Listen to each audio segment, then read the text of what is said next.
I found the adoption papers tucked inside my father's locked desk drawer this morning, right next to the gun he keeps for security. My real parents' names were listed as Margaret and James Weller, and a coroner's report clipped to the back stated their deaths in a car crash were no accident. The brakes were tampered with. Judge Harold, the man I called Dad for 50 years, murdered them to seize their shipping company. He's due back from the courthouse by 6, so I have less than 8 hours to act before he realizes I know. I slid the documents into my knitting bag, my pulse hammering in my ears. I need to get to the county records office and verify everything before he returns. Everything I have is at stake. The family, the trust, the life built on their graves. His power as a judge means he can have me declared incompetent, or worse, with one phone call. I was heading out the back door when the landline rang. It was my neighbour Carol, asking if I wanted to join her for bridge tonight. I made an excuse, my voice steady, despite the tremor in my hands. After I hung up, I noticed the security camera by the garage was angled differently, watching the driveway. He must have adjusted it remotely. A spare key to his study fell from the papers when I lifted my bag. Attached was a tag for a storage unit I never knew about. The garage door began to rumble open. I drove to the storage facility on Elm Street, the key cold in my palm. Unit 317 held stacks of ledgers and old contracts from my real parents' business, Weller Shipping. Dates and payments were meticulously recorded, all ceasing the month they died. Harold's handwriting appeared on transfer documents moving assets into his name. I need to copy these records and hide them somewhere safe before he discovers the unit is compromised. Losing this evidence means losing any chance of justice. His influence reaches the police. A patrol car slowed as it passed the facility gates. Inside one ledger, I found a photo of my biological parents smiling, a receipt for a hotel pinned behind it. The same hotel Harold owned shares in. A man in a suit approached, asking if I needed help. I claimed I was clearing out my son's old things. He left, but not before noting my license plate. Back in my car, I saw the patrol car still idling at the exit. My phone buzzed. Harold's number. I let it go to voicemail. The message played. Eleanor, come home. We need to talk about the mess in my study. I didn't go home. Instead, I drove to the public library, using their computer to search old news archives. Articles confirmed the accident was investigated but closed quickly, the lead detective later promoted by Harold's recommendation. I need to find that detective and see if he'll talk. If he's still loyal to Harold, he could silence me. I'm exposed. Every minute online feels like a spotlight on my back. Harold's influence is everywhere. The library's security guard glanced at me too long, and my credit card declined when I tried to print documents. A librarian helped me reset it, her kindness a stark contrast. In the archives, I discovered the detective retired years ago, living in a town 2 hours north. A pattern emerged. Harold donated to every charity the detective supported. As I gathered my things, a man in a trench coat entered the reference section, his eyes scanning the room. I slipped out the rear exit, my bag clutched tight. My car's front tire was flat, a sharp nail embedded in the rubber. I changed the tire with shaky hands, the spare worn thin. My destination is Riverton, where the retired detective lives. I must reach him before Harold's people do. Failure means he'll be coerced or disappear. Harold's resources are vast. My phone showed a missed call from my bank, asking to verify suspicious activity. At a gas station, I used a payphone to call the detective's number from an old directory. A woman answered, saying he passed away last year. Hope drained from me. Then she added, "His wife might have his papers. She lives at the same address. I filled the tank, my mind racing. A black sedan pulled in across the pumps, its driver watching me. I took back roads north, checking the mirror often. Near Riverton, I stopped at a diner to gather my nerves. On the napkin, I sketched a plan. Find the wife, get the documents. The waitress refilled my coffee, her name tag reading Annie. She looked familiar, like the girl from the photo in the storage unit, my mother's niece. She didn't recognize me. As I paid, the black sedan parked outside. I left the diner through the kitchen, telling the cook I felt sick. Annie pointed me to the back alley, her eyes wary. I need to contact Annie later, away from prying eyes. If Harold's men connect us, she's in danger. I risk dragging family into this mess. His network is tightening. The sedan followed me onto the highway, staying several cars back. I turned into a rest stop, losing them in the truck parking area. From a payphone, I called information for Annie's home number, using the name she'd muttered to the cook. No listing. I drove to the address she'd scribbled on my receipt, a small house on Maple Street. The porch light was on. I knocked, and an elderly woman opened the door, her face etched with grief. She introduced herself as Helen, the detective's widow. Inside, she showed me a box of her husband's files, including a sealed envelope with my name on it. "He said to give this only to you," she whispered. The doorbell rang. Through the window, I saw the black sedan parked at the curb. I clutched the envelope, my heart pounding as the doorbell rang again. Helen's eyes widened. She shoved the box of files into my arms and pointed toward the kitchen. "Go out the back, through the yard to the alley," she whispered, her voice tight with fear. "I need to escape with this evidence before Harold's men break in. If I'm caught, everything ends here, and Helen pays the price for helping me." Their footsteps echoed on the porch, a firm knock turning into impatient pounding. Helen moved to the door, buying me time. I slipped into the kitchen, the envelope tucked inside my coat. The back door was locked, but the key hung on a hook nearby. As I turned it, a shadow moved outside the window, another man circling the house. I dropped to the floor, crawling toward a pantry door Helen had mentioned. Inside, I found not shelves, but a narrow staircase leading down. The basement was damp, filled with stored holiday decorations. A faint light came from a high window. I pushed aside boxes to reach it. Outside, the black sedan's engine idled. The envelope felt heavy. I ripped it open. Inside was a single key and a note. "Safety Deposit Box 12B, First National. He knows you're here." Upstairs, the front door splintered open. Heavy footsteps entered the living room. Helen cried out, then silence. I held my breath, pressing against the cold wall. The basement door handle rattled.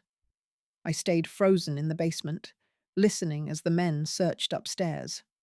Their voices were low, professional. One barked orders into a phone. I need to reach that safety deposit box before Harold cleans it out. Losing its contents means the last piece of proof vanishes. His reach is terrifying. They found me so fast. The footsteps moved away, and I heard a car pull off. After minutes of silence, I crept upstairs. Helen was gone, a chair overturned in the living room. No blood, but her purse lay spilled on the floor. I grabbed it, finding her car keys. Outside, the alley was clear. I drove her sedan, parked a block over, toward the city. My hands shook on the wheel. Every traffic light felt like a trap.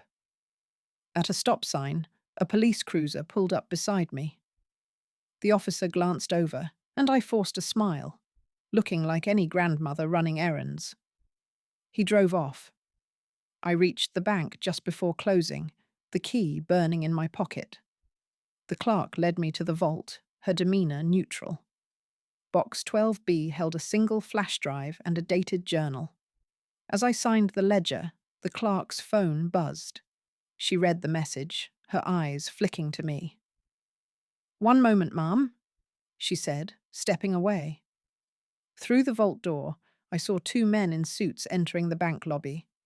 I slipped the flash drive and journal into my bra, my movements calm, despite the panic rising in my throat. The clerk returned with a manager, both smiling too brightly. "We need to verify your identity due to a system alert," the manager said.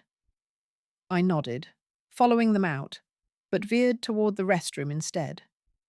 Inside a stall, I texted Annie from Helen's phone, asking her to meet me at the bus station in an hour.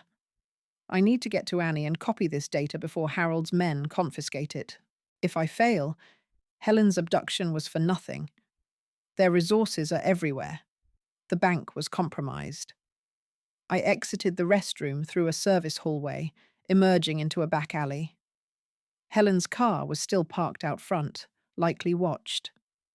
I walked briskly to a nearby thrift store, losing myself in the racks. From there, I took a bus across town. The journal felt fragile in my hands. I skimmed it on the ride. It was my biological mother's, detailing Harold's early threats before the accident. Her entry mentioned a partner, someone else involved. The bus arrived at the station. Annie stood near the benches, looking anxious. I approached, but she shook her head slightly, her eyes darting toward a man reading a newspaper nearby. He folded it, starting toward us. I grabbed Annie's arm, pulling her into the crowd. Behind us, the man quickened his pace. We weaved through the bus terminal, the man closing in. Annie led me to a women's restroom, locking us in a large stall. "Helen called me before they took her," she whispered. "She said to trust no one. Harold has eyes everywhere. I need to find a secure place to view the flash drive's contents and protect Annie. If we're separated, I lose my only ally, and the truth dies with me." His network is relentless. The man outside probably has backup. I handed Annie the journal, keeping the flash drive. She gasped at a page, a photo of Harold with another man at the hotel receipt location. The stall door rattled. Someone jiggled the lock. Annie boosted me up to a high window vent. I squeezed through, dropping into a maintenance closet. She stayed behind, promising to distract them. I emerged into a parking garage, heart racing. Using Helen's phone, I called a taxi, directing it to a library in the next town over. The ride was silent, my mind replaying the journal's words. Harold didn't act alone. At the library, I used a computer in a secluded corner. The flash drive contained scanned documents, property transfers, bank records, and a signed confession from Harold's accomplice, now deceased. As I copied the files to a cloud storage, the computer screen flickered. A message popped up. "We know where you are." The power in the library shut off. I yanked the flash drive out, stumbling in the sudden darkness. Emergency lights flickered on, casting long shadows. I need to get these files to the press or a federal agency outside Harold's influence. If I can't expose him, I'll be the next accident. His control over utilities shows how deep this goes. People murmured around me, confused by the blackout. I felt my way to an exit, slipping into the night. My car was still at Helen's, so I walked to a motel a mile away, paying cash for a room. Inside, I reviewed the files on Helen's laptop from her purse. The confession implicated Harold in my parents' murders, but the accomplice was a city councilman who died in a suspicious fall years ago. One document listed offshore accounts Harold used to funnel money. A noise outside my door. Footsteps pausing. I shut the laptop, hiding under the bed. The doorknob turned slowly, but the lock held. A keycard clicked, and the door swung open. Two pairs of shoes entered, searching the room. One picked up the laptop, grunting in satisfaction. They left, assuming they had everything. I waited, then crawled out. The flash drive was safe in my pocket, but they had the laptop with the cloud access. My phone buzzed. An unknown number. "Eleanor, it's over. Come home. And Helen lives." The line went dead. I looked out the window. A car idled across the street, its headlights off. I stared at the idling car across the street, my knuckles white around the flash drive. Harold's threat echoed in my mind. Helen's life for my surrender. I needed to escape this motel and reach a secure location to duplicate the evidence before his men closed in. If I failed, Helen would die, and the truth would burn with me. Their shadows moved near the car. They were patient, knowing I had nowhere to run. The room felt like a cage. I edged toward the bathroom, planning to climb out the small window, but it was nailed shut. A loud crash came from the hallway. The fire alarm blared, lights strobing, people shouted, doors slammed. This chaos was my only chance. I stuffed the flash drive into my sock, grabbed Helen's purse, and joined the crowd evacuating. Outside, I blended with other guests, keeping my head down. The idling car's doors opened. 2 men stepped out, scanning the crowd. I slipped behind a delivery truck, my breath fogging in the cold air. My phone vibrated. Annie's number. "Bus depot bathroom now," her text read. I started toward the street, but a hand gripped my arm. It was the motel manager, his eyes nervous.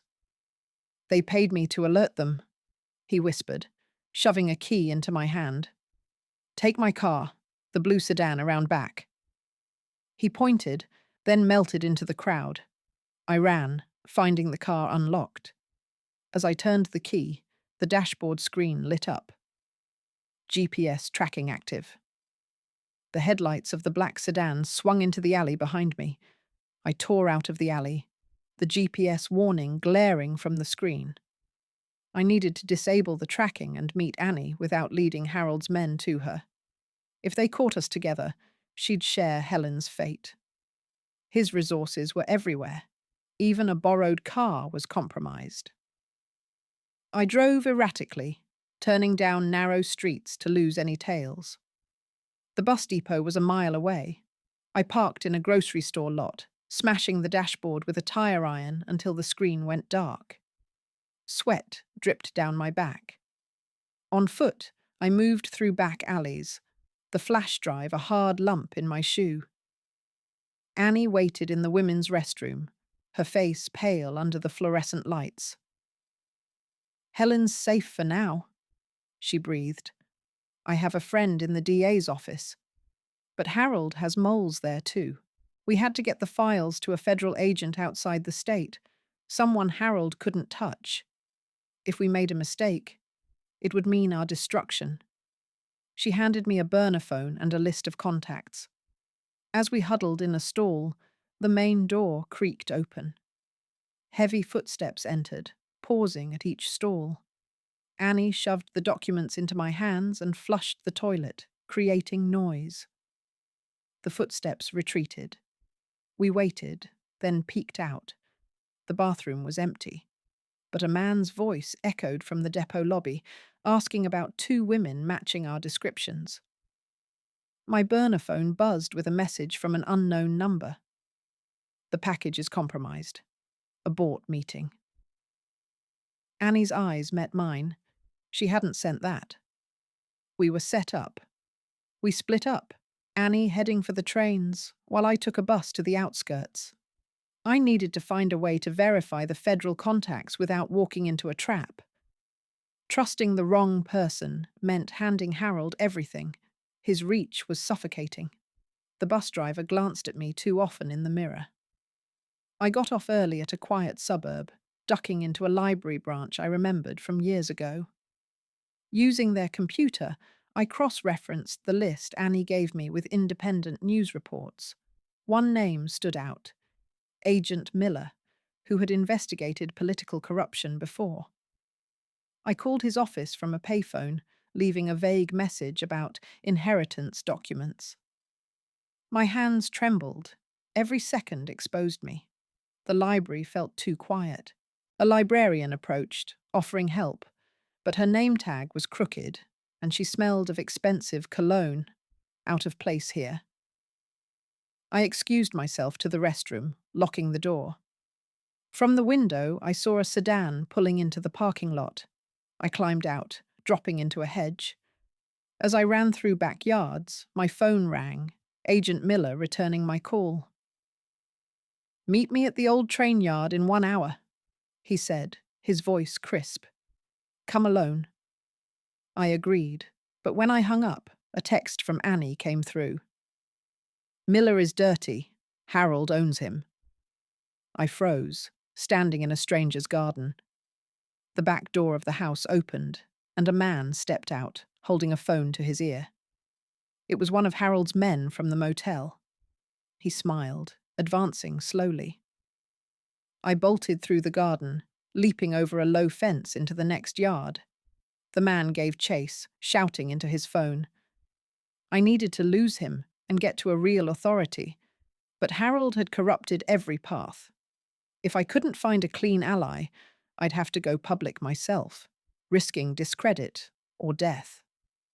His men were coordinated. Another appeared at the street end, cutting me off.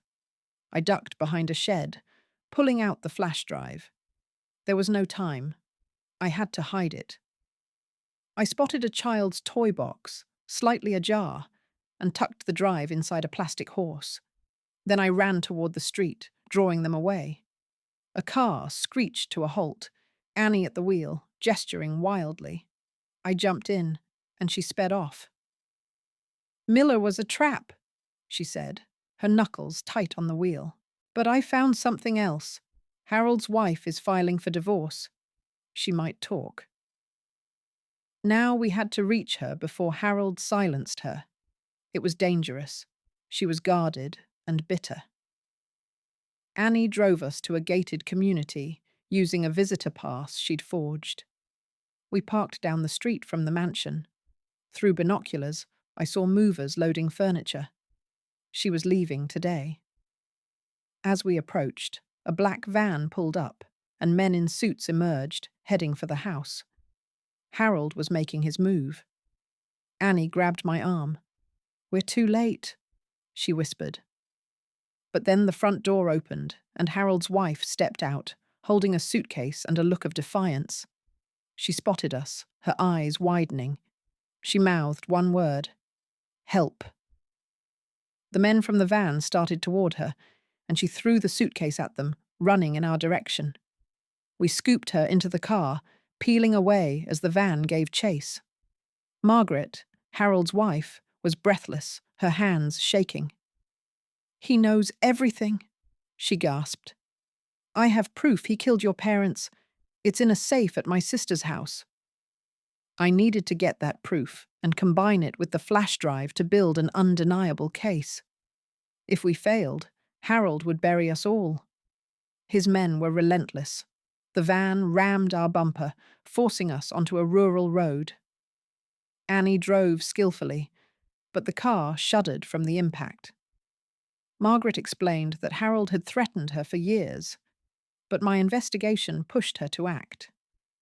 She gave directions to her sister's farm 30 miles away. Taking this detour meant we were losing time. Harold would be mobilizing everything. We lost the van by cutting through a dirt path, arriving at a secluded farmhouse. The sister let us in, her face grim. The safe was in the basement, behind a false wall. Inside, we found documents, signed contracts for the hit on my parents, and bank records linking Harold to offshore accounts. As we gathered them, headlights swept across the windows. Cars surrounded the house. We were trapped. Margaret handed me a small pistol from the safe. "He'll never let us leave alive," she said.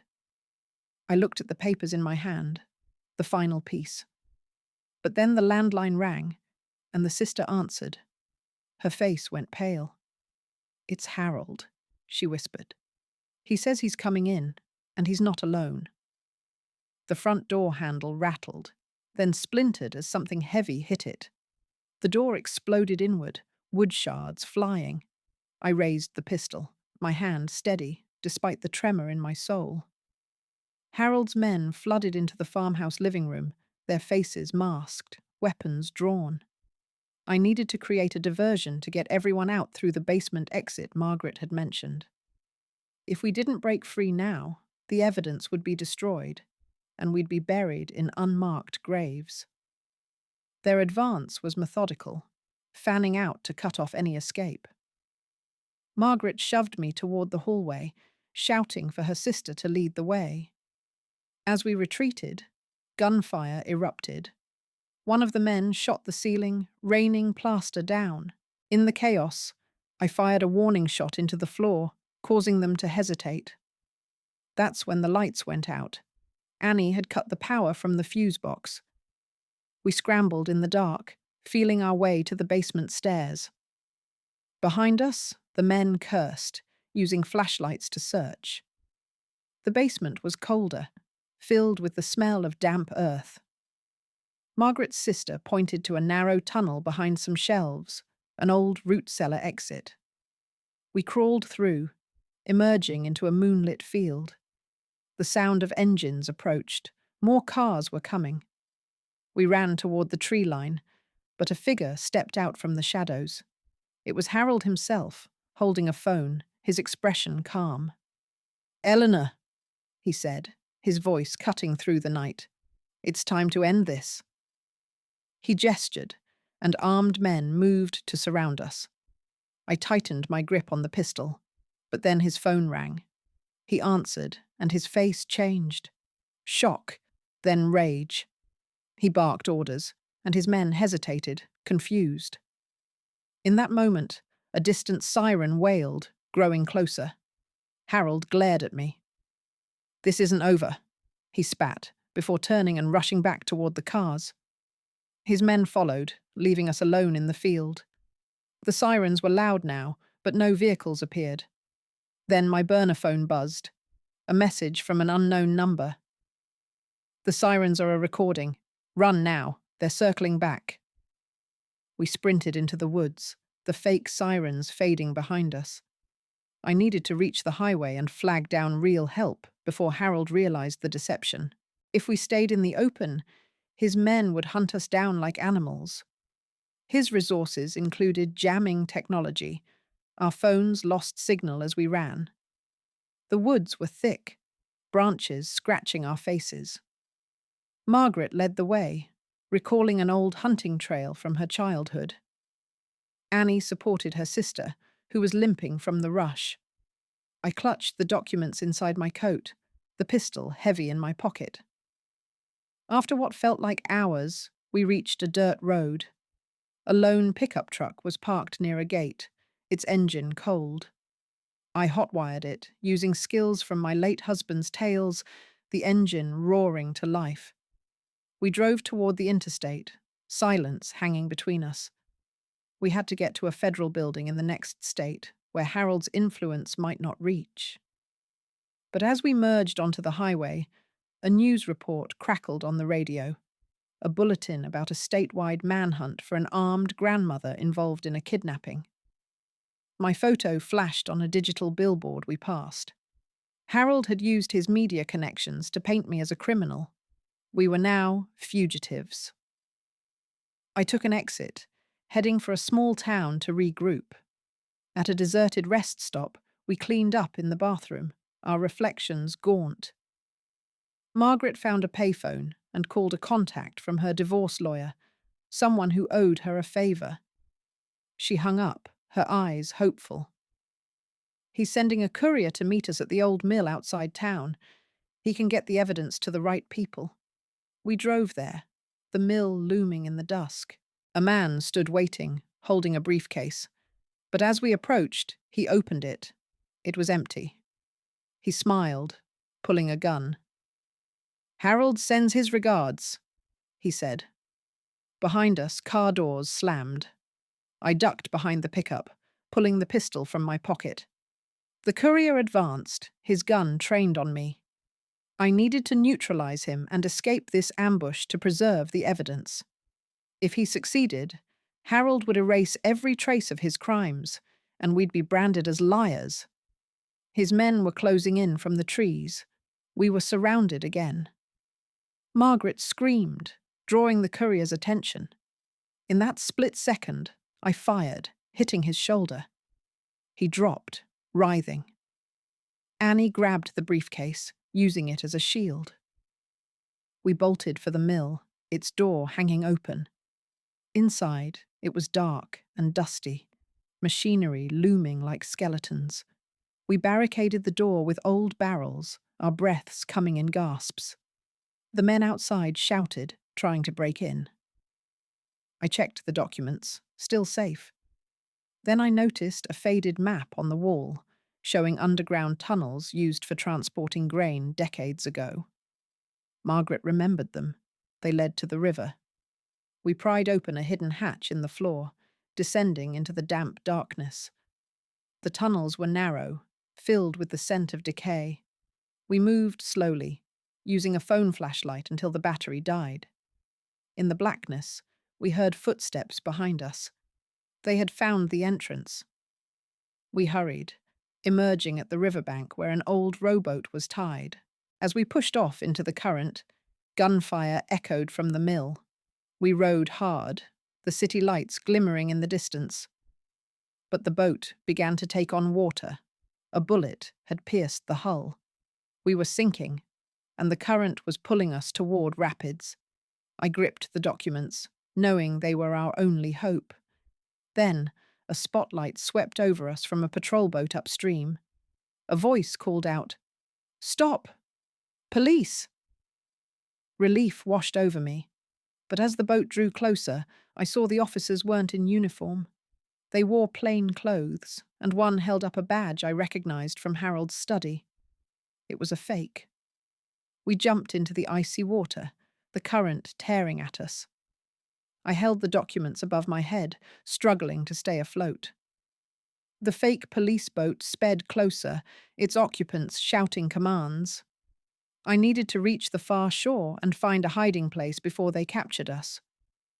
If they got the evidence, it would be over. Harold would have us silenced permanently. The river was swift, pulling us downstream toward a bridge.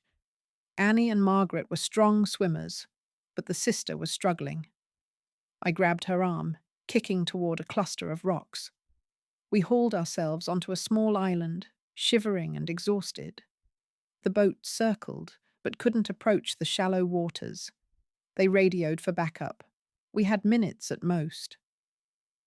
I inspected the documents. Some were damp, but still legible. The flash drive was safe in its waterproof case. Margaret pointed to a sewer outflow on the bank, half hidden by brush. "It leads into the city's old tunnels," she said. "We can get to the federal building from there." We waded to it, slipping into the dark conduit. The smell was foul, but it was cover. We moved through the tunnels, our footsteps echoing. After an hour, we found a ladder leading to a manhole cover near the city centre. I pushed it open slightly. We were in an alley behind the federal building. But the area was swarming with news vans and police.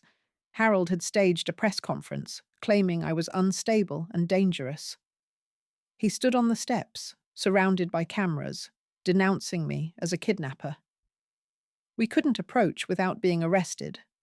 I needed a new plan to deliver the evidence directly to a trusted agent.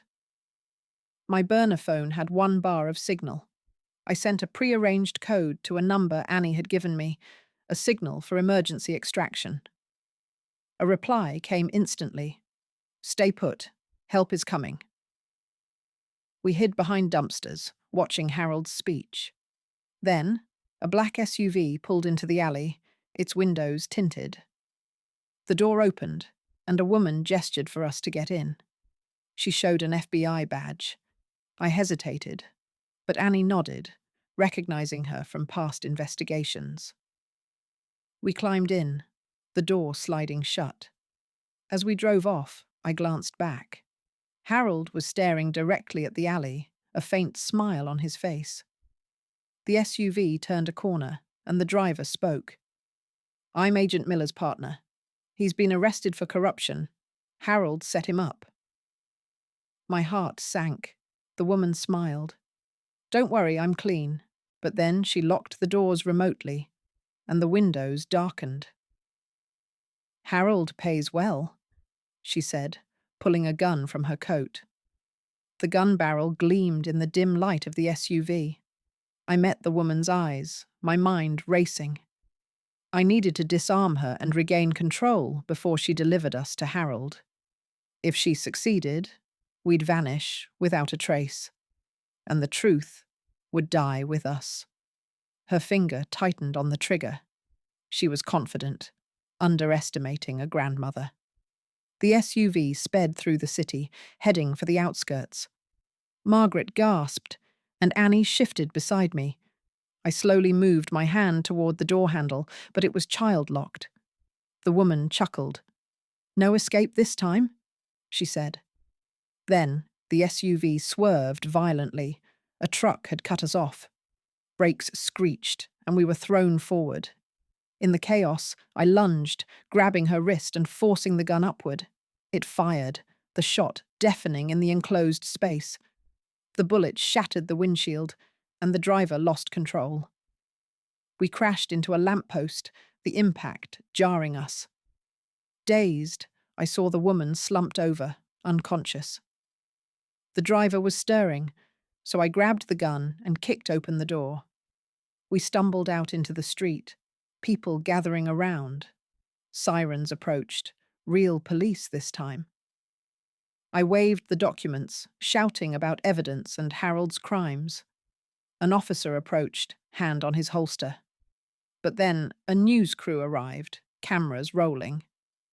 I held up the flash drive and papers, my voice clear despite the tremble. "Judge Harold murdered my parents for their business. Here's the proof." The officer hesitated, and more cops arrived. They began to secure the scene. I thought we were safe, that the truth would finally come out. But as they led us away, I saw Harold's car parked across the street. He stepped out, applauding slowly, a smirk on his face. The officers around us didn't react. They were his men.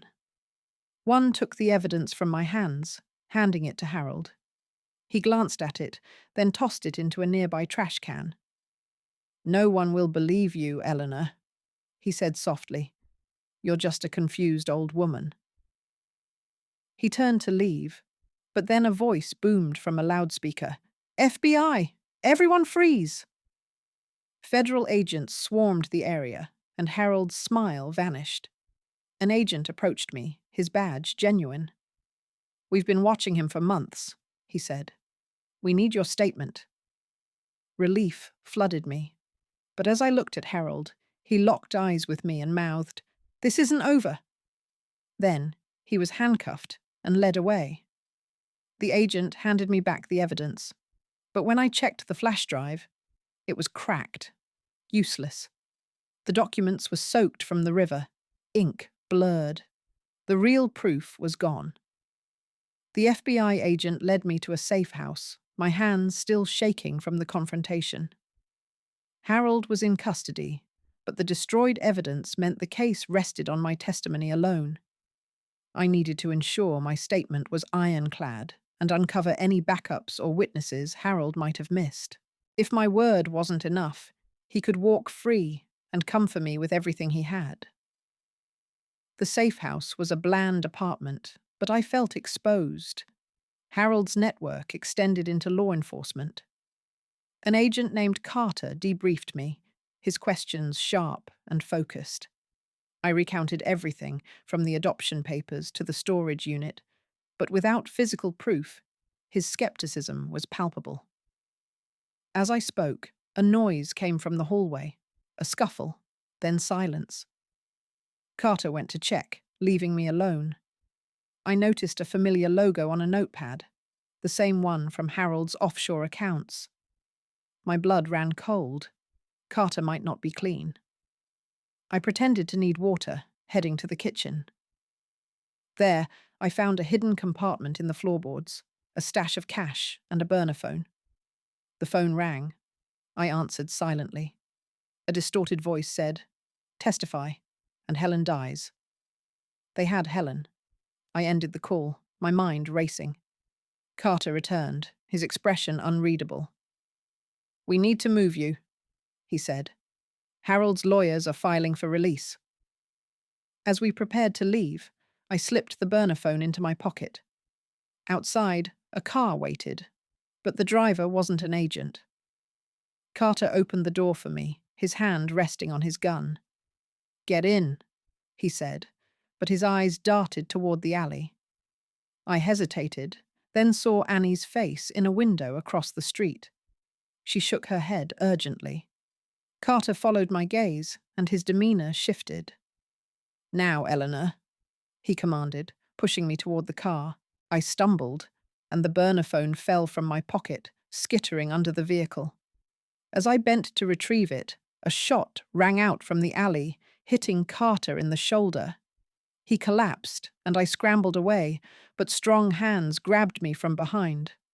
A voice whispered, "Harold sends his regards." I was shoved into the car, the door slamming shut.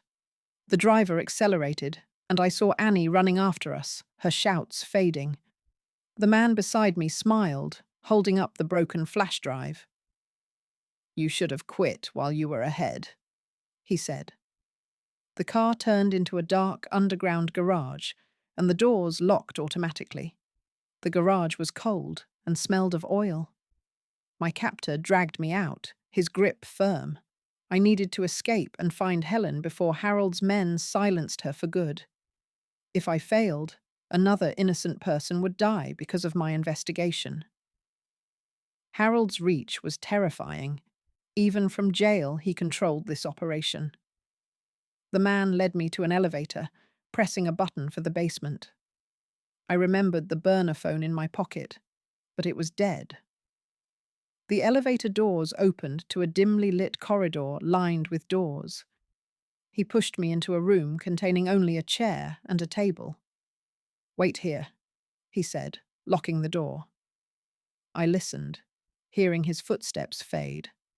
The room had no windows, but a vent near the ceiling looked loose. I stacked the chair on the table, reaching the vent. It gave way easily, revealing a crawl space. I climbed in, the metal groaning under my weight. The space was tight, filled with dust and wires. I crawled toward a light source, emerging into a server room. Monitors glowed, showing security feeds, including one of Harold in a cell, speaking on a phone. He was still directing things. I needed to access those servers to find evidence or Helen's location. I approached a terminal, but it required a password. Then, I noticed a sticky note with a series of numbers tucked under a keyboard. Harold's birthday. I typed it in, and the system unlocked. Files loaded, including one labeled Contingency Plan. I opened it. It listed assets and safe houses, one with Helen's name. But as I copied the data, an alarm blared. Red lights flashed, and voices shouted from the corridor. I grabbed an external hard drive from the server, stuffing it into my coat. The door burst open, men pouring in. I retreated back into the crawl space, but they followed. I crawled faster, reaching a dead end. A grate led to another room. I kicked it open, dropping into what looked like a parking garage. Cars were lined up, and I recognized Harold's personal vehicle. The hard drive felt heavy in my pocket. I ran toward the exit, but a gate began to lower, sealing me in. From the shadows, a figure stepped out. Helen, her hands bound, a man holding a knife to her throat. "Stop, or she dies," he said. I froze, the hard drive slipping from my fingers. It clattered to the floor, and the man smiled. "Pick it up," he ordered. As I bent down, I saw a reflection in a car window. Annie and Margaret were sneaking in through a side door, armed with pipes. I met Helen's eyes, giving a slight nod. Then, chaos erupted as they attacked. Annie and Margaret swung their pipes, catching the knife wielder by surprise. I grabbed the hard drive and Helen, pulling her away from the fight. We needed to get out of this garage and to a secure location with the data. If we were recaptured, Harold would ensure we never spoke again. His men were well trained. More arrived from the elevators, surrounding us. We fought our way to Harold's car. I hotwired it again, the engine roaring to life. We piled in, Margaret driving while I checked the hard drive. It was undamaged. As we sped out, bullets pinged off the chassis. We lost them in the city streets, heading for a library where we could access computers anonymously.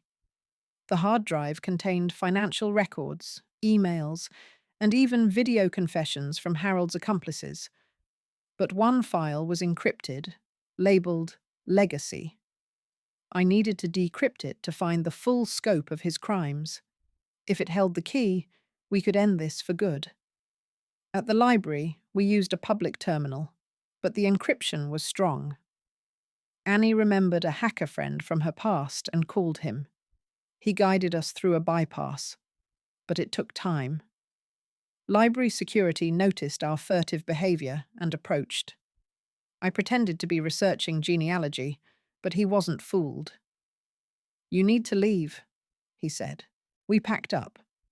But as we did, the file decrypted. It was a recording of Harold admitting to my parents' murder, but he didn't act alone. His brother, a police chief, helped cover it up. The brother was still in power. We had to get this to the FBI, but which agents could we trust? We left the library, but a patrol car pulled up, officers stepping out. They weren't in uniform, and one flashed a badge I recognized from Harold's study, the brothers' department. We ran, ducking into a subway station. On the platform, I uploaded the file to a cloud storage as a backup. But my phone died, and the train arrived. We boarded, thinking we were safe. Then the lights flickered, and the train stopped between stations. Over the intercom, a voice said, "Eleanor, you can't run forever." It was Harold's brother. The doors remained sealed, and the lights went out completely. In the darkness, the train car felt like a tomb. I needed to restore power, or find a way out before Harold's brother made his move. If we were trapped here, we'd be easily eliminated. His control over the transit system showed how deep the corruption went. Passengers murmured in fear, their phones lighting up the car. I used Helen's phone to call the FBI tip line, but the signal was jammed.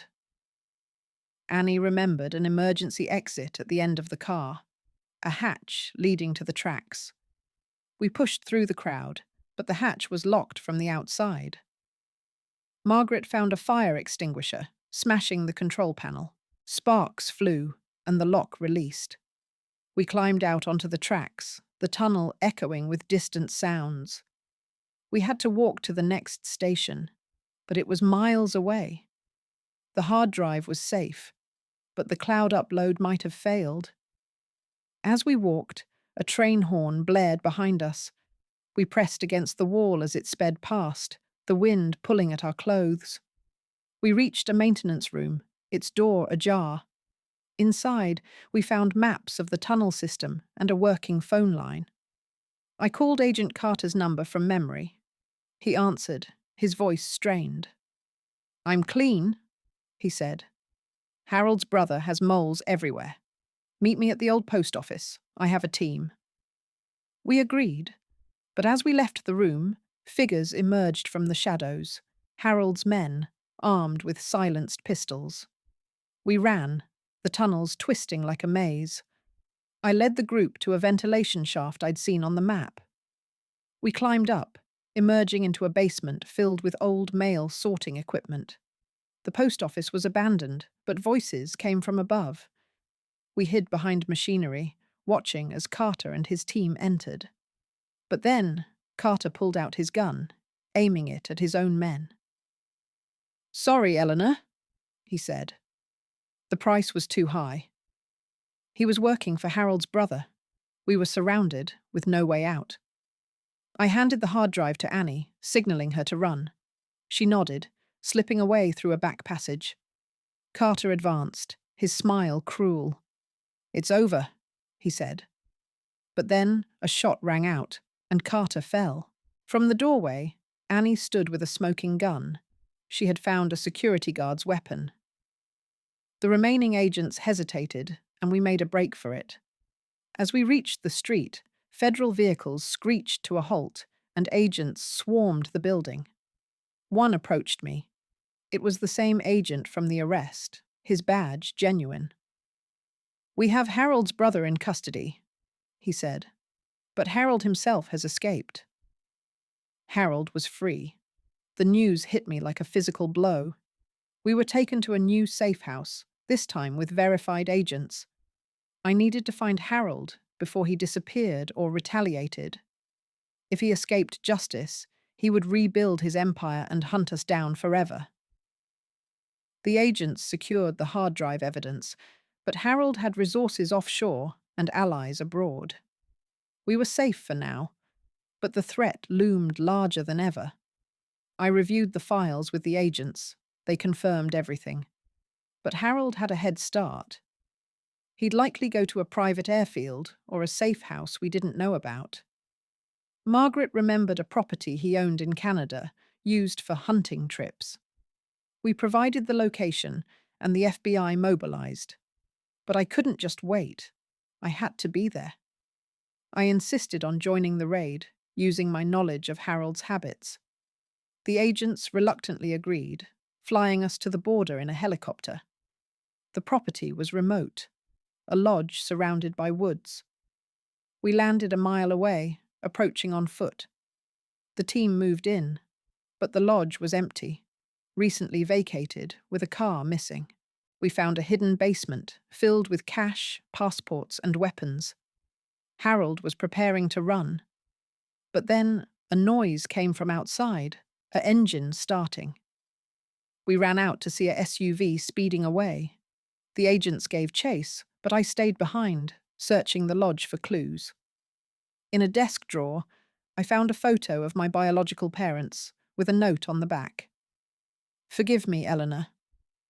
It was in Harold's handwriting. My hands trembled. Was this a trick? I heard a creak from the attic. Climbing up, I found Helen tied to a chair, gagged. I freed her, and she gasped. "He left minutes ago. He has a boat on the lake." We rushed out, telling the agents. They radioed for backup, but the lake was vast. I spotted a dock with a speedboat and ran for it. Helen and I jumped in. I hot-wired it, and we sped onto the water. In the distance, Harold's boat was visible, heading for international waters. We chased him, the wind whipping our faces. As we closed in, Harold turned, aiming a rifle. He fired, and our engine sputtered, dying. We were adrift, and Harold's boat slowed, circling us. He shouted, "It ends here, Eleanor!" But then a Coast Guard cutter appeared on the horizon, its lights flashing. Harold panicked, turning to flee, but the cutter cut him off. Agents boarded his boat, and he was captured again. As they handcuffed him, he looked at me, his eyes filled with hate. "You win," he snarled. But back on shore, the lead agent approached me. "We have him, but the legal battle will be long," he said, "and he's already threatening to expose others." I nodded, exhaustion setting in. Then my phone rang. It was Annie, from the hospital. Margaret had been shot during the chase and wasn't expected to survive. I sank to my knees, the victory feeling hollow. Harold was caught, but we had suffered too much. As I looked at the lake, I knew this was only the beginning of the end. I stood outside the hospital room, watching through the glass as doctors worked on Margaret. Her breathing was shallow. machines beeping a steady rhythm. I needed to ensure her safety and testify against Harold before his lawyers could discredit us. If I failed, his network would silence her and me, erasing any chance for justice. His influence stretched even here. A nurse I didn't recognize kept glancing at Margaret's chart too often. Annie joined me, her face drawn. The FBI has Harold in a high-security facility, but he's already demanding a bail hearing, she whispered. We had to gather every piece of evidence and witness statement to make the case stick. If I hesitated, Margaret would die, and the truth would be buried forever. As we spoke, a man in a suit approached, flashing a badge, a prosecutor from the state's office.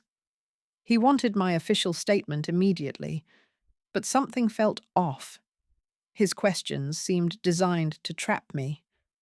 I insisted on having my lawyer present, buying time. Later, in the hospital cafeteria, I noticed the same nurse from earlier talking quietly on a phone, her eyes scanning the room. I realized Harold's people were still active. I decided to move Margaret to a different room under a false name, coordinating with a trusted agent. As we transferred her, a fire alarm blared, causing chaos. In the confusion, I saw the nurse slipping into the old room, a syringe in her hand. She realized Margaret was gone and fled. Back in the new room, I checked Margaret's IV. It had been tampered with. My hands shook. We were too close to lose now. Then, my phone buzzed with a message from an unknown number. "He knows where you are. Run." I looked out the window. A black van was parked across the street, its engine running. The door to Margaret's room clicked open slowly. I barricaded the door with a chair, my heart pounding. The handle stopped moving, and footsteps retreated. I needed to get Margaret out of the hospital entirely and into federal protection before Harold's allies made another attempt. If we stayed, she wouldn't survive the night. His resources were relentless. The van outside hadn't moved, and hospital security was inexplicably absent. Annie arranged for an ambulance transfer under FBI escort, but the paperwork was delayed. I used the time to review the evidence files on a secure tablet. The hard drive data was solid, but Harold's lawyers were filing motions to suppress it. If the evidence was thrown out, Harold would walk free. As we prepared to leave, the prosecutor from earlier returned with a court order, demanding I hand over all physical evidence for safekeeping. I refused, citing ongoing investigations. He left, but not before smirking, a tell that he was compromised. The ambulance arrived, and we loaded Margaret carefully. During the ride, I noticed the driver taking an unusual route. I questioned him, and he claimed road closures, but my map showed none. Suddenly, the ambulance swerved into an alley, and the driver pulled a gun. "Harold pays well," he said, aiming at me. But then, the back doors flew open, and Agent Carter, the one who'd been shot, appeared, tackling the driver. "I'm clean now," Carter gasped, handing me a file. Harold's brother confessed. He gave up everything. The file contained names of everyone on Harold's payroll. As we sped away, I opened it, but the last page was missing, ripped out. Carter's phone rang. He answered, his face pale. "They have Helen," he said. Harold's men took her from the safe house. We arrived at the new location, but as we unloaded Margaret, a sniper's bullet shattered a nearby window. We ducked, and Carter pointed to a rooftop across the street. A figure stood there, lowering a rifle before vanishing. We secured Margaret in a hidden room, her condition stable but critical. I needed to rescue Helen and use the confession file to expose Harold's entire network before they could eliminate us. Failure meant more deaths and Harold escaping justice. His reach was terrifying. The sniper had known our exact location. Carter and I devised a plan. He would distract any watchers while I accessed a backup of the file from a cloud storage Annie had set up. But when I logged in, the files were corrupted. Someone had hacked them. The breach was devastating.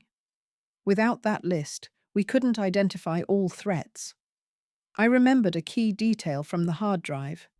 Harold kept a physical copy of everything in a safety deposit box under a fake name. The box was in a bank downtown, but it required a key and a password. Margaret, weakly awake, whispered the password. Harold's mother's maiden name. We drove to the bank, using a disguise to avoid detection. Inside, the clerk was helpful until I mentioned the box number. Her demeanor shifted, and she called for a manager. I knew then. Harold had people here too. As the manager approached, I pretended to have a heart attack, causing a scene. In the chaos, I slipped into the vault area, finding the box. Inside was a ledger listing every bribe and accomplice. But as I grabbed it, an alarm sounded, and the vault door began to close.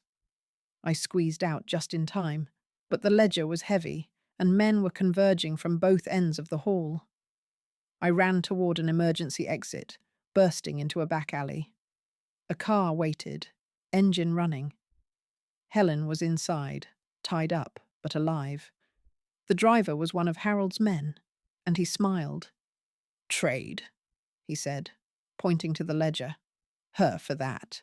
I hesitated, then threw the ledger toward him. As he bent to pick it up, Helen kicked the door open and we ran. But the ledger was a decoy. I had kept the real one hidden in my coat. We rounded a corner, only to find a dead end. The man followed, his gun raised. "Harold wants you alive," he said, but he didn't say in what condition. From the shadows, Annie emerged, holding a pipe. She swung, hitting him hard. We escaped. But as we drove off, I checked the ledger. The last page was there, and it listed a name I knew well. The judge presiding over Harold's case. The judge was corrupt. I stared at the name in the ledger, my stomach churning. I needed to get this evidence to a higher authority, the Federal Appeals Court, before Harold's trial began. If I didn't, the judge would dismiss the case, and Harold would walk free. If I delayed, everything we'd fought for would unravel. Harold's network was activated. News reports suddenly painted me as unstable, and protesters gathered outside the federal building, demanding my arrest. Carter arranged a meeting with a federal investigator from another district, but we had to move quickly. We drove to a secluded park, the meeting set for a bench near a pond. As we waited, I noticed a familiar face in the crowd, the prosecutor from the hospital talking on a phone. He spotted me and started toward us. I handed the ledger to Annie, telling her to run if anything happened. The investigator arrived, a woman with a no-nonsense demeanor. I showed her the ledger, and she nodded, taking out her phone to call it in. But then, her phone didn't work. The signal was jammed. Men emerged from the trees, surrounding us. The investigator drew her gun, but one of the men shot her in the shoulder. She fell, and the ledger was kicked from my hands. The prosecutor picked it up, smiling. "Harold will be pleased," he said. But as he turned to leave, sirens wailed, and federal vehicles swarmed the park. Agent Carter had called for backup after all. The men were arrested, and the ledger was secured. The investigator was rushed to the hospital, but she'd already transmitted the data. Back at the safe house, I received a call. Harold's trial was moved to a different jurisdiction, with a new judge. It felt like a victory, but then Helen pulled me aside. "There's one more thing," she said, showing me a photo from the ledger's hidden compartment. It was of Harold, with a woman I recognized, my biological mother, smiling, from before the murder. On the back, a note. She never knew. My legs gave way. Harold had loved her once. The phone rang. It was the hospital. Margaret had taken a turn for the worse. I sat by Margaret's bedside, holding her hand as her breathing slowed. The machines beeped softly, and the room was quiet. Harold was in custody, his trial underway, and the evidence was overwhelming. I needed to let go of the rage and find a way to live after the storm. If I held on too tight, I'd lose myself in the bitterness. Margaret opened her eyes, weak but clear. "You did it," she whispered. "Now rest." She slipped away peacefully, and I felt a hollow ache. The legal proceedings moved forward without me. Harold was convicted on all counts, sentenced to life without parole. His network crumbled, arrests made across the city. I returned to my home, the house feeling empty, but mine. I boxed up Harold's things, donating them to charity. In his study, I found one last item, a small, locked box. Inside was a wedding ring and a faded letter from my biological mother to Harold, pleading with him to leave her family alone. She had loved him too, but chose my father. Harold's obsession had turned deadly. I burned the letter in the fireplace, watching the flames consume the past. Annie and Helen visited often, and we planted a garden in Margaret's memory. The business my parents built was returned to me through the courts, and I sold it, donating the funds to a victims' charity. One evening, sitting on the porch, I watched the sunset. The air was calm, and the sounds of the neighborhood were ordinary. Children laughing, dogs barking. I felt no triumph, only a quiet sadness for all that was lost. But I had reclaimed my name and my peace. The revenge was over, and what remained was a life to live, one day at a time. I picked up my knitting, the needles clicking softly, and for the first time in months, I smiled.